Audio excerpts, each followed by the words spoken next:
प्रणाम रिद्धिमा। 45 साल की पुरानी दुश्मनी खत्म हुई अचानक। हेमा मालिनी के घर पहुंचे सनी देओल।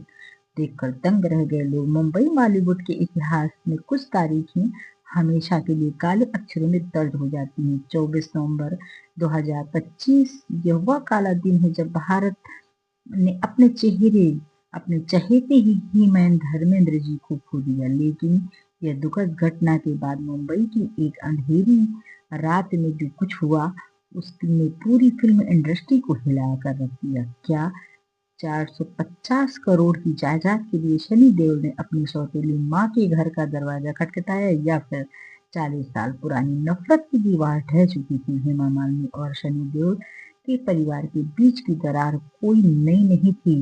इसकी शुरुआत 1970 के दशक में हुई थी, जब धर्मेंद्र और हेमा मालिनी के प्यार के किस्से अखबारों की सुर्खियों में बने थे। धर्मेंद्र उस वक्त शादीशुदा थे और 4 बच्चों के पिता थे। तब उन्होंने 1980 के में अपनी पहली पत्नी प्रकाश कौर को तलाक दिए बिना धर्म बदलकर हेमा मालिनी से निकाह किया, तो सनी देओल के मन में एक गहरा घाव बन गया। शनि ने हमेशा अपनी माँ के आंसू देखे थे और यही वजह थी कि उन्होंने 45 सालों तक हेमा मालिनी और उनकी बेटियां ईसा और अहाना से एक सम्मानजनक दूरी बनाए रखी। और उस समय इस पर प्रकाश कौर ने कहा, सिर्फ मेरे ही पति नहीं, कोई भी मर्द मेरी जगह होता, हेमा मालिनी जैसी औरत को ही चुनना चाहेगा। इंडस्ट्री में कई लोगों के दूसरे अफेयर हैं, ये बात कही थी धर्म जी की पहली पत्नी प्रकाश कौर ने। वैसे तो आप समझ ही गए होंगे कि उन्होंने ये बात क्यों कही थी, मगर पूरा मामला अलग हो गया।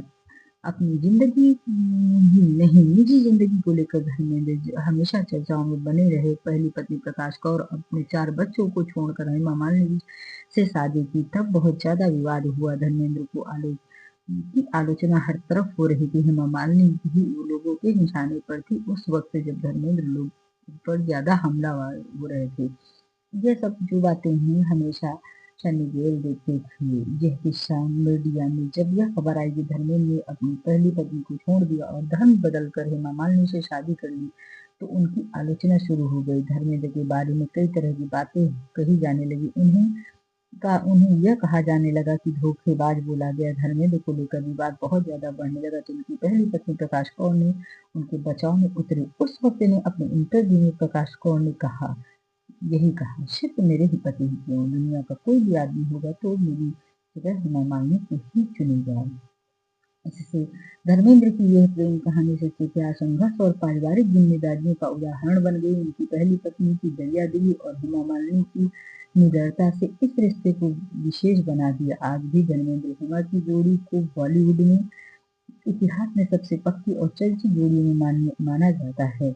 इसलिए इस शादी को लेकर मीडिया और जनता में कई तरह की चर्चाएं होती रही। प्रकाश कौर ने कभी खुलकर धर्मेंद्र के फैसले का विरोध कभी नहीं किया, लेकिन ये सब बातें सनी देओल लोग समझते थे, क्योंकि उस समय सनी देओल 25 वर्ष के थे, तो उन्होंने अपनी माँ के आंखों में आंसू देखा और वो ये बर्दाश्त नहीं कर पाए कि नहीं, हाँ, मेरी माँ जो है इस तरह परेशान रहे। और वह देखने के बाद ही उनके मन में थोड़ा सा बहुत विरोध की भावना बनी हुई थी। उसके बाद वो समय बीतने के बाद फिर क्या हुआ कि उनकी जो है उनकी मृत्यु हो गई। उसके बाद भी अभी सब लोग एक साथ हैं, अब कोई समस्या नहीं है लोगों के बीच में, और एक दूसरे का साथ दे करके एक दूसरे के साथ रहना चाहते हैं।